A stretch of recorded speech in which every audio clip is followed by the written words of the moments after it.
पिताश्री,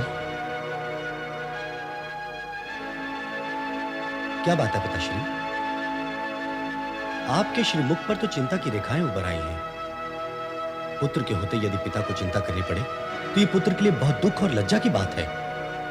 कृपया अपनी चिंता का कारण बताएं। कुछ विशेष नहीं पुत्र मैना। संतान जब युवा हो जाए तो उसके भविष्य की व्यवस्था करने का विचार आना स्वाभाविक ही है, और ये विचार ही कभी कभी चिंता का विषय बन जाता है। किंतु पिताश्री, आपको मेरे विषय में चिंता करने की क्या आवश्यकता है? आप पर विधाता की कृपा है और मुझ पर आपका आशीर्वाद। मेरा भविष्य तो उज्जवल है ही।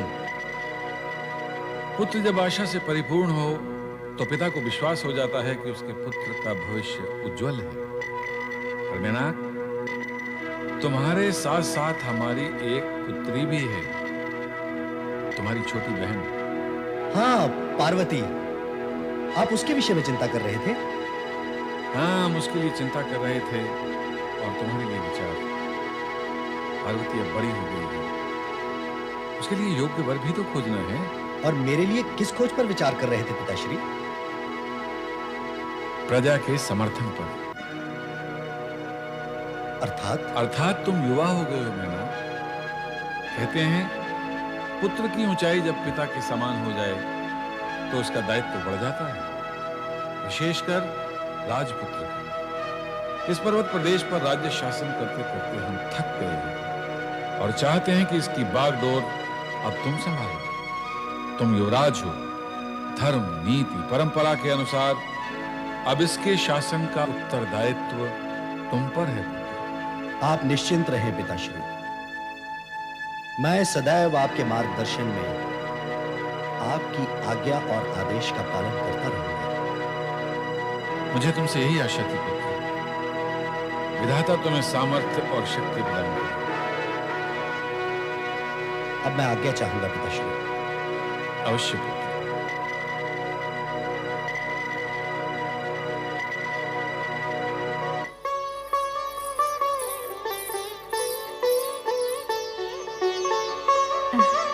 स्वामी, आप अकेले में क्या सोच सोच के मुस्कुरा रहे हैं? महारानी, आप कब आई? ये मेरे प्रश्न का उत्तर नहीं है स्वामी। ये मुस्कुराना तो प्रसन्नता का मुस्कुराना है महारानी। मेनाक की बात सुनकर मन गदगद हो गया। हमारा पुत्र बहुत ही बुद्धिमान और आज्ञाकारी है। पुत्र के गुणों पर मुग्ध हो रहे हैं आप, और पुत्री के विषय में क्या सोचा है आपने? उसकी शिक्षा पूर्ण हुई, अब वो सयानी और विदुषी हो गई है। उसके लिए हमें योग्य वर की खोज करनी है। महारानी, उसकी चिंता क्यों करती हो? तुमने स्वयं ही तो कहा है कि हमारी पुत्री विदुषी है, तो ऐसी योग्य कन्या के लिए वर पक्ष वाले स्वयं हमारे पास आएंगे। नारायण नारायण। हिमालय राज, आप तो ज्योतिष विद्या के भी ज्ञाता है। आपका स्वागत है देवऋषि। मेरा नमन भी स्वीकार करें देवऋषि। कल्याण भो। आइए देवऋषि। देवऋषि, आपने हमें ज्योतिषी कैसे बना दिया? ये गुण तो आपका है। महाराज, भविष्यवाणी जो अभी अभी आपने की है कि वरपक्ष वाले स्वयं आपके द्वार पर आएंगे। क्या ये संभव है? क्या ये सत्य हो सकता है? महाराज, आपको अपने ही कथन पर संदेह हो रहा है। आपने किसी न किसी विश्वास के आधार पर ही तो कुछ कहा होगा ना? पार्वती की बुद्धिमत्ता के बल पर ही मैं समझता हूँ देवऋषि कि उसे निश्चय ही सुयोग्य वर मिलेगा। फिर भी माता पिता को चिंता लगी ही रहती है। अब आप ही पार्वती के भविष्य के बारे में बताएं। आप दोनों की चिंता व्यर्थ है। पार्वती का भविष्य उज्जवल ही उज्जवल है। जब तक योग्य वर की खोज पूर्ण नहीं होती, तब तक चिंता तो स्वाभाविक ही है ना देवऋषि। ऐसा वे ही करते हैं जिन्हें विधाता के लेख पर विश्वास नहीं होता। कन्या के भाग्य का लेख तो उसके जन्म के पूर्व ही लिख दिया जाता है। आप दोनों ये सत्य मान ही ले कि आपकी पुत्री पार्वती भाग्यशाली कन्या है। माताश्री, पिताश्री प्रणाम। सदा सुखी रहो पुत्री। देवर्षि को भी प्रणाम। देवऋषि, आपने पार्वती को आशीर्वाद नहीं दिया। हाँ हाँ, पार्वती का सुहाग सदा अमर रहे। देवऋषि, आप तो ज्ञानी और भविष्यवक्ता हैं। कृपया हमें बताएं कि हमारी पार्वती का वर कौन होगा? कौन होगा? ये प्रश्न तो बालकों जैसा है, जिसका उत्तर देना संभव नहीं, क्योंकि समय से पहले सत्य का उद्घाटन करना केवल विधाता के ही हाथ में है। देवऋषि, आप त्रिकालदर्शी हैं। हमारी पुत्री की हस्तरेखाएं देखकर ये तो बताएं कि उसका वर कैसा होगा। कैसा होगा, ये एक जिज्ञासु प्रश्न है। उसके लिए उत्तर की अनेक संभावनाएं हैं। आप वही बताइए देवऋषि।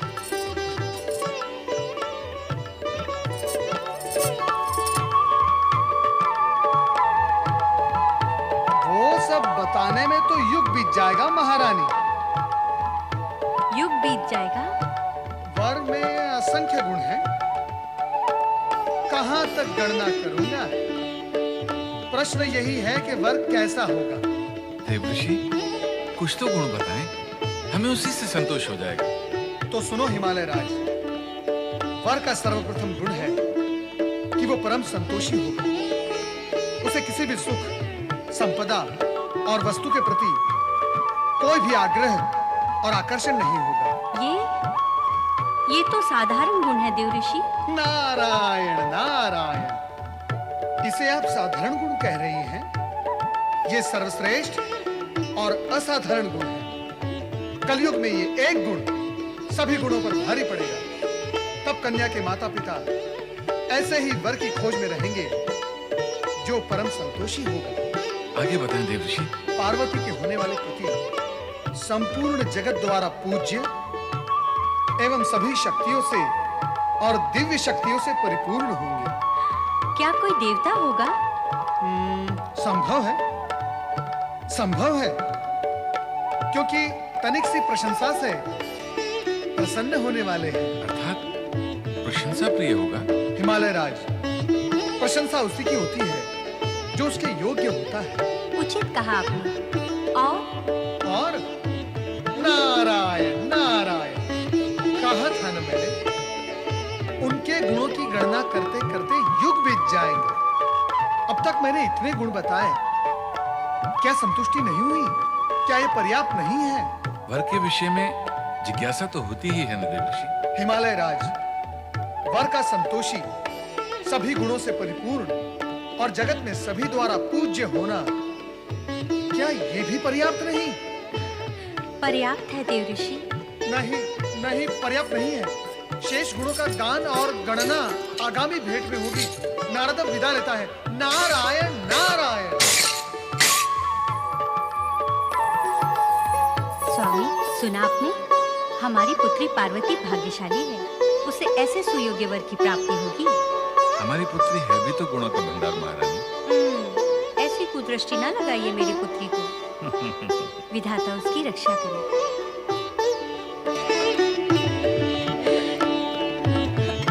पार्वती, अब कुछ बोलना। गूंगी बनी क्यों खड़ी है? अरे जया, कैसी निर्बुद्धि है तू? गुड़ खाकर भी गूंगा कभी कुछ बोलता है क्या? हाँ रे, गुड़ का मीठा मीठा स्वाद और आनंद भीतर ही भीतर लेता है। बहुत बोलने लगी हो तुम दोनों। ठीक है, अब हम कुछ नहीं कहेंगे, तू ही बोल। अच्छा, ये बता, देवर्षि ने हमारे होने वाले जीजा के कौन कौन से गुण बताए? क्या क्या बताया उन्होंने? तेरा विवाह कब होगा? वो कौन सी घड़ी होगी जब हमें तुम्हारे वियोग का दुख झेलना होगा? जल्दी मूर्ख, ऐसे भी कोई पूछता है क्या? ये पूछ कि दुल्हा राजा कब आएंगे और हमारी सखी पार्वती को दुल्हन बनाकर कब ले जाएंगे? जाओ, मैं तुम दोनों से बात नहीं करती। हाँ रे हाँ, अब तुझे समय भी कहाँ मिलेगा हमसे बात करने का? अब तो तू मन ही मन उनसे बात करती होगी। जया, अब तो हम दोनों ही बातें किया करेंगे। और उपाय भी क्या है? अभी से अभ्यास कर लेते हैं। अच्छा, अभ्यास करना है? कर लो अभ्यास। शिवगण अपने स्वामी की पूजा अर्चना कर रहे हैं।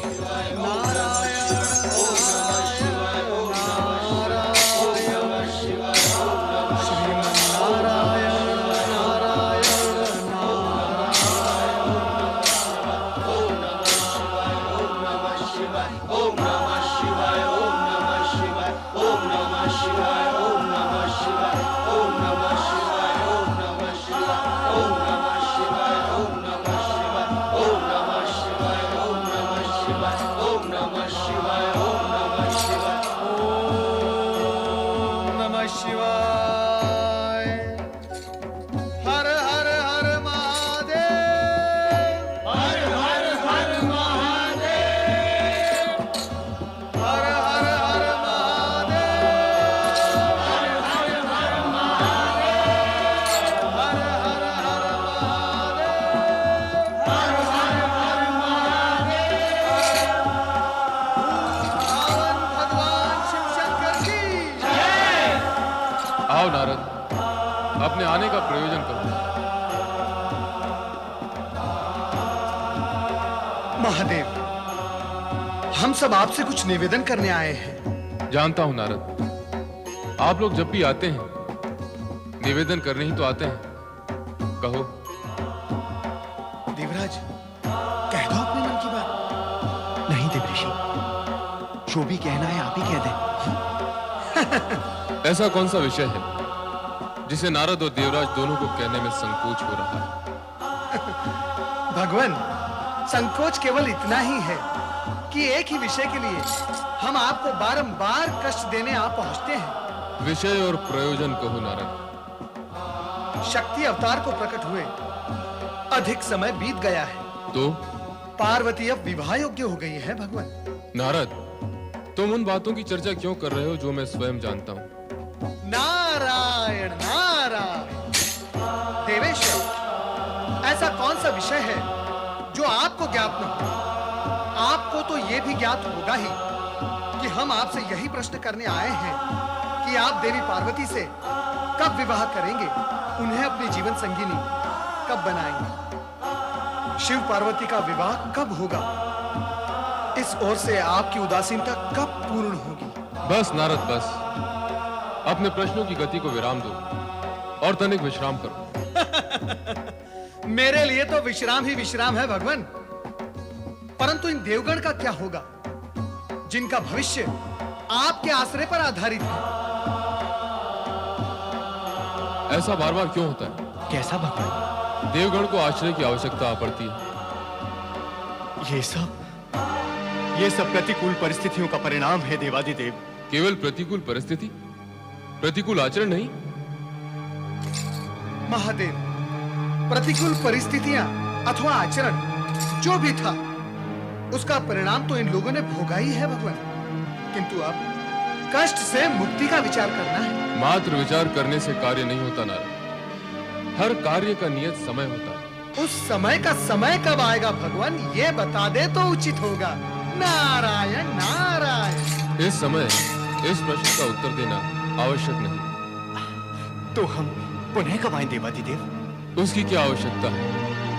अनावश्यक प्रश्नों का हल पूछने हेतु आप बार बार यहाँ आते हैं और हमारा ध्यान भंग करते हैं, बार बार हमारी समाधि में विघ्न डालते हैं। जो घटित होने वाला है वो समय आने पर अवश्य घटित होगा। कोई भी शक्ति उसे रोक नहीं सकती। आप सभी का उद्विग्न होना व्यर्थ है। धैर्यपूर्वक समय की प्रतीक्षा करें। किंतु भगवान, नारद, तुम्हारे इस किंतु परंतु का तो कोई अंत ही नहीं। तुम देवगण को धैर्य धारण करने में सहयोग दो।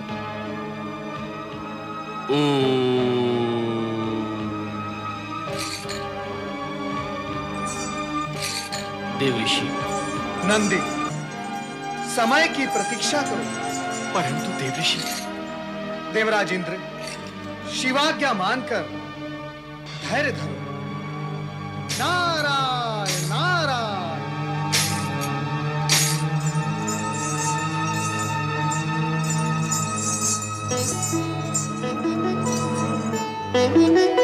प्रणाम गुरुवर। अखंड सौभाग्यवती बहू, कहो नैना रानी, यहाँ किसकी प्रतीक्षा में खड़ी हो? गुरुवर, मैं आप ही की प्रतीक्षा कर रही थी। विराजिए। मेरी? जी। भला क्यों? देवऋषि नारद ने पार्वती के विषय में भविष्यवाणी की है, अर्थात उसके भावी पति के विषय में, परंतु उन्होंने स्पष्ट कुछ भी नहीं बताया। केवल वर के गुण और लक्षण बताए हैं। मेरे मन में जिज्ञासा बलवती हो रही है कि ऐसे गुण और लक्षण वाला कौन हो सकता है। वहाँ पार्वती और अन्य के समक्ष प्रश्न करना मैंने उचित नहीं समझा, इसलिए मैं आपकी प्रतीक्षा कर रही थी। ओह, तो ये बात है। अच्छा मैना रानी, ये तो बताओ, देवर्षि ने भावी वर के कौन-कौन से गुण व लक्षण बताए थे? उन्होंने कहा था वो परम संतोषी होगा, संपूर्ण जगत द्वारा पूज्य और दिव्य शक्तियों से परिपूर्ण होगा, वो तनिक सी प्रशंसा से प्रसन्न होने वाला होगा। और ये भी कहा था, बस मैना रानी बस, ये सारे लक्षण तो भगवान शिव जी के ही हैं। भोलेनाथ शिवशंकर। देवर्षि नारद की भविष्यवाणी सत्य ही होगी, कारण कि पार्वती का पति भगवान शिव शंकर के अतिरिक्त अन्य कोई हो ही नहीं सकता। ये शिव और शक्ति का मिलन होगा, और जो होगा शुभ ही होगा।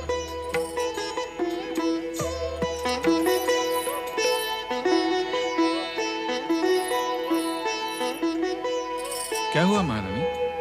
कहाँ क्या हुआ? तुम्हारे मुख पर और कहाँ, चिंता की रेखाओं ने तुम्हारे मुख को घेर लिया है। स्वामी, मैं आप ही के पास आ रही थी। मैं आपके पास आ गया, कहो क्या बात?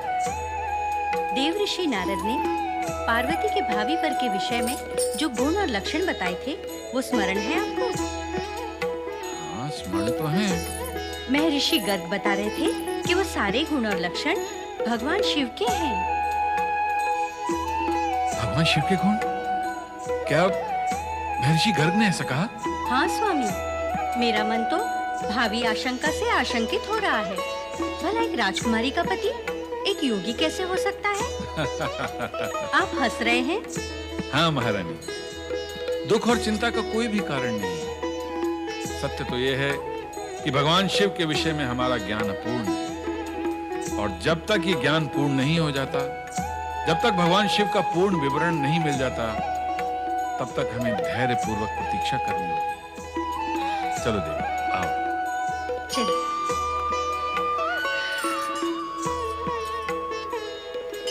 ओह, तो ये बात है, चुपके चुपके उनकी चर्चा सुनी जा रही है। कैसी चर्चा? किन की चर्चा? ले जया, बता इसे, हम उनके किन की चर्चा कर रहे हैं? अरे, जिसे पता है, जिसका मन अटका हुआ है, वो नहीं बता सकती, तो ये बेचारी जया कैसे बता सकेगी? तुम दोनों हर समय मुझे तंग करती रहती हो।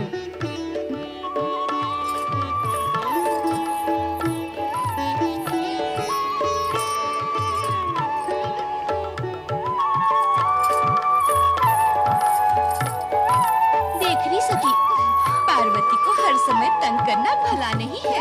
ठीक है, भविष्य में हम हर समय नहीं, कभी कभी तंग करेंगे, क्यों? ठीक है ना? फिर वही। अरे क्या फिर वही? भीतर मन में तो लड्डू फूट रहे हैं और ऊपर से स्वांग रच रही हो। सखियों से मन की बात छिपाना अच्छी बात है क्या? बोलना अच्छी बात है क्या? नहीं, तो फिर बता ना। क्या? मन की बात? क्या बात? फिर लगी स्वांग करने। देखो, हम उनकी बात कर रहे हैं जो भविष्य में बारात लेकर आएंगे और तुम्हें यहाँ से ले जाएंगे। वो कैसा सुखद क्षण होगा जब मुझे ले जाने के लिए मेरे आराध्य भोलेनाथ आएंगे। मैं उस क्षण की व अपने आराध्य भोलेनाथ की प्रतीक्षा करूंगी। आपने मुझे बुलाया भगवान? हाँ नंदी। आज्ञा करें प्रभु। नंदी, यहाँ कैलाश पर हम एक भाव से समाधि में नहीं बैठ सकते। क्यों? क्यों भगवान? देखते नहीं, कभी नारद तो कभी इंद्र और देवगण आकर हमारी समाधि में विघ्न डालते रहते हैं। वे तो आपकी कृपा प्राप्ति के हेतु आते हैं भगवान। नंदी, जो कृपा के योग्य होते हैं उन्हें हमारे पास आने की आवश्यकता नहीं, हम स्वयं उनके पास पहुंच जाते हैं। रहे नारद, वे यहाँ कृपा प्राप्ति हेतु नहीं, कृपा दिलवाने हेतु आते हैं। प्रभु, सभी आपकी महिमा का गान करते हैं। किंतु नंदी, यदि हम ध्यान नहीं लगाएंगे तो कृपा और महिमा का अर्थ समाप्त हो जाएगा। आज्ञा करें प्रभु, क्या करना है? हमने कैलाश त्यागने का निश्चय कर लिया है। कैलाश का त्याग? किंतु भगवान, आपके बिना मैं कैसे रह सकूंगा? चिंता ना करो नंदी, तुम भी हमारे साथ चलोगे। जो आज्ञा भगवान। ध्यान रहे कि मेरे साथ केवल तुम आ रहे हो, अन्य कोई गण नहीं। और कोई भी नहीं आएगा साथ में? आना क्या, किसी को इस बात की सूचना भी नहीं होगी कि हम कहाँ गए हैं और कहाँ प्रवास कर रहे हैं। कब चलना है भोलेनाथ? अभी इसी समय। आओ। पिताश्री, हमारे द्वारा आयोजित सर्व पर्वत सम्मेलन एक अनूठा सम्मेलन है, जिसमें सभी पर्वत सम्मिलित होंगे और वो हमारा प्रभुत्व भी स्वीकार करेंगे। पुत्र मैनाक, प्रभुत्व स्वीकार करवाने की चेष्टा को शुभ नहीं माना जाता। ऐसी चेष्टा करने वाले की आभा और प्रतिभा दोनों नष्ट हो जाती हैं। तो फिर सर्व पर्वत सम्मेलन के आयोजन का प्रयोजन क्या है? पारस्परिक सद्भाव, मैत्री और बंधुत्व की भावना को बढ़ाना। इस उद्देश्य की पूर्ति के लिए भी इस संगठन के अधिपति का चुनाव करना आवश्यक है पिताश्री। मैं तो चाहूंगा कि आपके नाम की पूर्व घोषणा कर दूं कि आप ही इस सम्मेलन और संगठन के अधिपति हैं। मैनाक, तुम मेरे पुत्र हो, मुझसे शत्रुता क्यों करना चाहते हो? क्यों ऐसा कार्य करना चाहते हो जिससे मेरा लोक और परलोक दोनों नष्ट हो जाएं? ये आप क्या कह रहे हैं पिताश्री? मैं आपसे शत्रुता करूंगा? आपका लोक प्रलोक नष्ट करूंगा? ये विचार आपके मन में आया कैसे? आप मेरे पिता हैं, मैं आपका अहित करूंगा? नहीं पिताश्री, कदापि नहीं। देखो मैनाक, पिता अथवा पुत्र, यदि उन दोनों में से कोई भी अपने पिता या पुत्र के लिए अनुचित और अनाधिकार रूप से, अनीति और अन्याय से प्रभुत्व, पद, अधिकार, संपत्ति या संपदा प्राप्त करना चाहता है, तो वह लौकिक और पारलौकिक दोनों ही दृष्टि से पाप का भागी कहलाता है। दोनों को अंत में असहनीय पीड़ा सहनी पड़ती है। इसलिए पुत्र ऐसे प्रभुत्व, अधिकार व पद से दूर ही रहना चाहिए जो अनाधिकार रूप से प्राप्त किया जाए। महाराज की जय हो। कैलाशपति शिव का दूत नंदी आपसे भेंट करने की अनुमति चाहता है महाराज। नंदी, कैलाशपति का दूत यहाँ? प्रतिहारी, उन्हें आदर सहित यहां ले आओ। जी महाराज। कैलाशपति शिव का दूत हमारे यहां किस प्रयोजन से आया है? भेंट करने पर ज्ञात हो जाएगा पुत्र।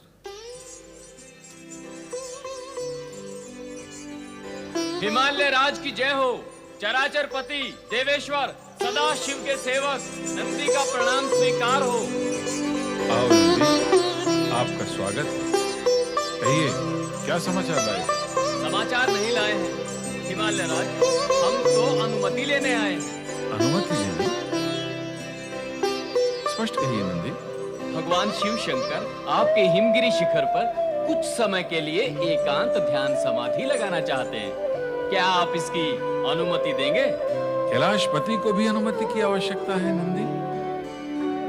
यह तो हमारा अहोभाग्य है कि कैलाशपति हमारे क्षेत्र में निवास करेंगे।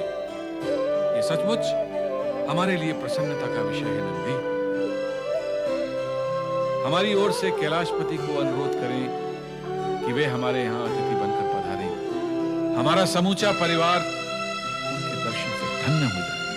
धन्यवाद हिमालय राज, मैं आपका संदेश कैलाशपति तक पहुंचा दूंगा। प्रणाम।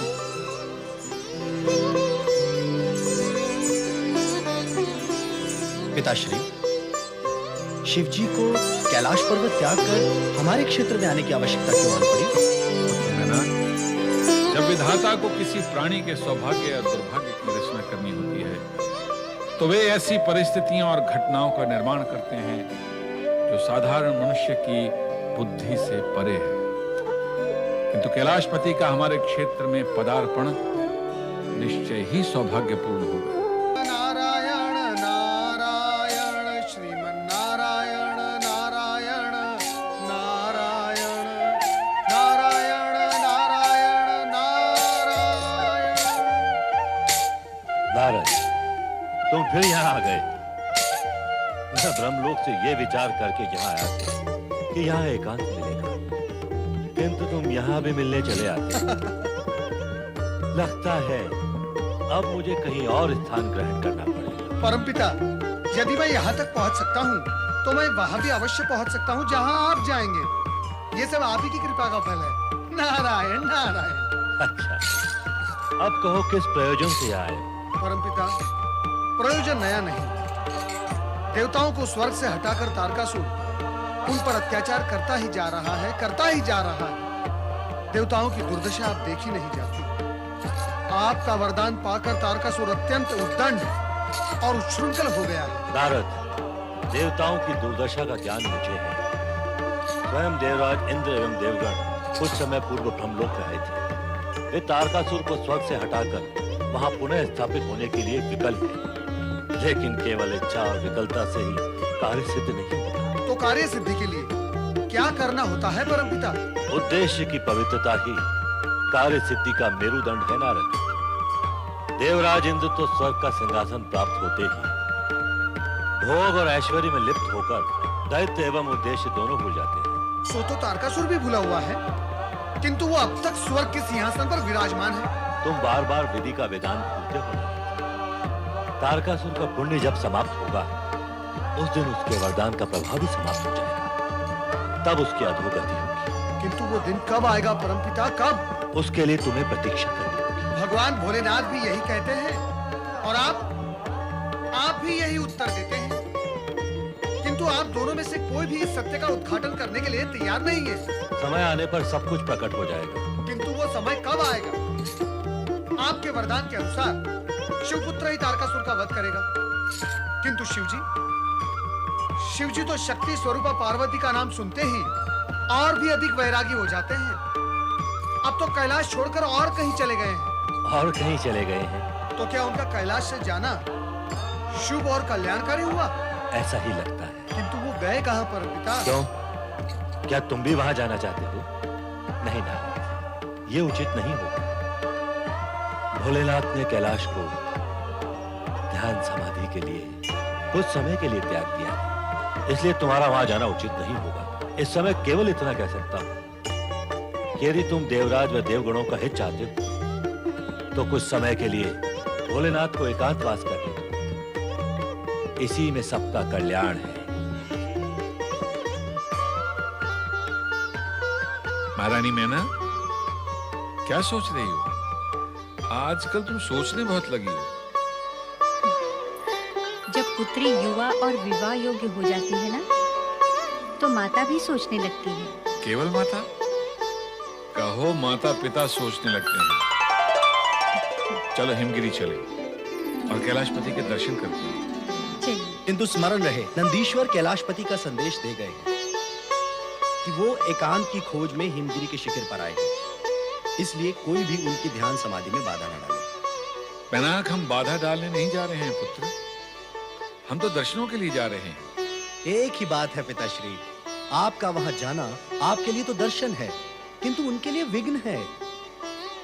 पैनाक, तुम भूल रहे हो, कैलाशपति हमारे अतिथि हैं। उनकी सुख सुविधा का ध्यान रखना हमारा परम कर्तव्य है। सत्य तो यह है कि हम उन्हें अपनी सेवाएं अर्पित करने जा रहे हैं, और इसे दर्शन कहना मातृभाषा की उत्कृष्टता है। मैं तो कहूंगा तुम भी हमारे साथ चलो और पार्वती को भी यहीं बुला लो। हाँ पुत्र।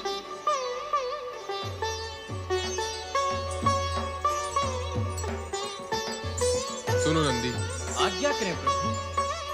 तुम इस बात का पूर्ण रूप से ध्यान रखना कि कोई भी यहाँ आकर हमारी एकांत समाधि में विघ्न डालकर हमें बाधा न पहुंचाए।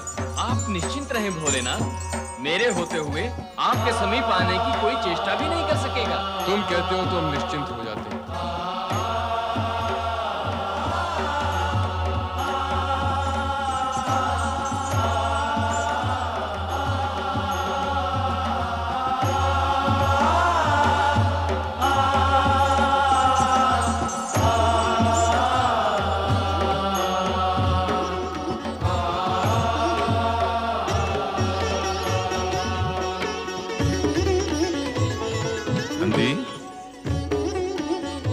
ये स्थान तुम्हें कैसा लगा?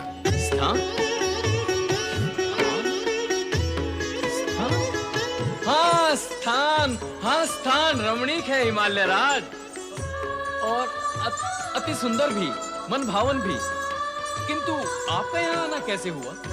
हमने सोचा कैलाशपति महाराज शिव के दर्शन ही कर लें, इसलिए यहाँ आए। आपने जो सोचा उत्तम सोचा। आप दर्शन करने के लिए आए, सब परिवार आए हैं। हाँ, यहाँ सब जो आते हैं दर्शन के लिए ही आते हैं, समाधि लगाने कोई नहीं आता। हाँ समाधि। भोलेनाथ ध्यान समाधि में लीन है, दर्शन संभव नहीं। दूरदर्शन भी संभव नहीं? अर्थात दूर से दर्शन। इस तरह दर्शन भी हो जाएंगे और समाधि भी भंग नहीं होगी। दूरदर्शन से भी किसी को लाभ हुआ है हिमालय राज? जिनकी आत्मा और उद्देश्य पवित्र होते हैं नंदी, उन्हें तो दूरदर्शन से ही लाभ होता है।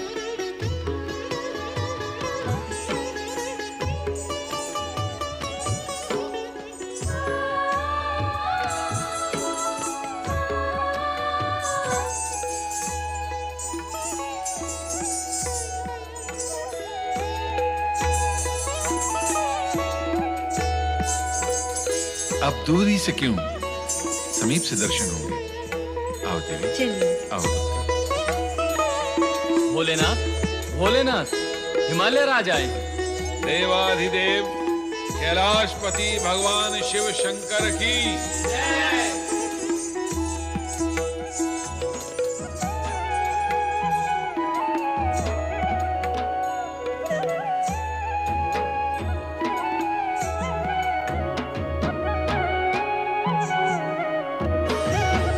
आदिशक्ति? नहीं, सर्वथा नहीं, कदापि नहीं। इस समय हम मोह माया से सर्वथा विमुक्त हैं। तुम्हारे वियोग के पश्चात वैराग्य हमारे संपूर्ण अस्तित्व का एक भाग, एक अंग बन गया है। अब हम उस वैराग्य से दूर नहीं जाएंगे।